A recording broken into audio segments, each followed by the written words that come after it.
32મા વર્ષે સતત નિરંતરમાં અંબાના ધામે વ્યાસવાડી નવા વાડજ સંઘ 52 ગજની ધજા સાથે પગપાળા અંબાજી જવા રવાના થયો। માં અરસુરી અંબાના સાનિધ્યમાં અંબાજી ખાતે ભાદરવી પૂનમનો મહામેળો એટલે ભક્તિ અને આસ્થાનો સમન્વય। માય ભક્તો દૂર દૂરથી ચાલી અન્ય રીતે પોતાની માનતા બાધાઓ અને મા અંબાના આશીર્વાદ લેવા દેશભરમાંથી અંબાજીમાં ઉમટી પડે છે। અમદાવાદના વ્યાસવાડી નવા વાડજ ખાતે આવેલા વ્યાસવાડી પગપાળા સંઘ સતત 32મા વર્ષે 52 ગજની ધજા સાથે પગપાળામાં અંબાજીના દર્શને રવાના થયા છે।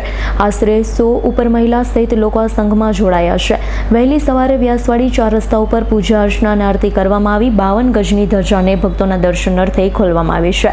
ત્યારબાદ આ રથ અને ધજા કુંતા પાર્ક સોસાયટીમાં પ્રવેશ કરતા ઉપસ્થિત લોકો દ્વારા પૂજા કરી ભવ્ય સ્વાગત કરવામાં આવ્યું છે। થોડા દિવસ અગાઉ જ અવસાન પામેલા સંઘના મુખ્ય એવા સ્વર્ગસ્થ શૈલેષભાઈ સોનીને 2 મિનિટના મા અંબેના ઘોષ સાથે ભાવભીની શ્રદ્ધાંજલિ અર્પણ કરવામાં આવી છે। ત્યારબાદ સંઘ અંબાજી જવા રવાના થયો છે। 31ને રવિવારના રોજ આ સંઘ દ્વારા મા અંબાને ધ્વજારોહણ કરવામાં આવશે। મા અંબા તમામ માય ભક્તોની મનોકામના પૂર્ણ કરે। જય અંબે।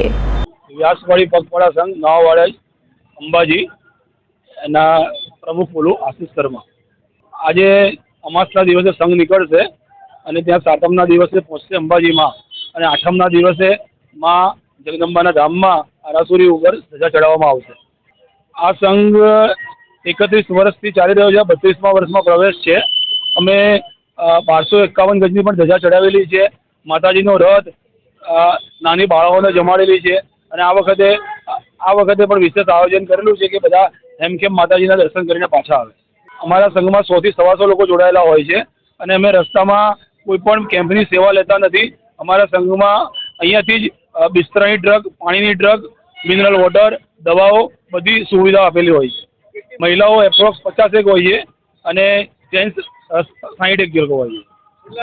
સંઘ પહોંચશે 7મના દિવસે પહોંચશે 29 તારીખે, 30 તારીખે આરામ કરીશું અને 31 તારીખે 8મના દિવસે માના ધામ પર ધજા ચડાવીશું।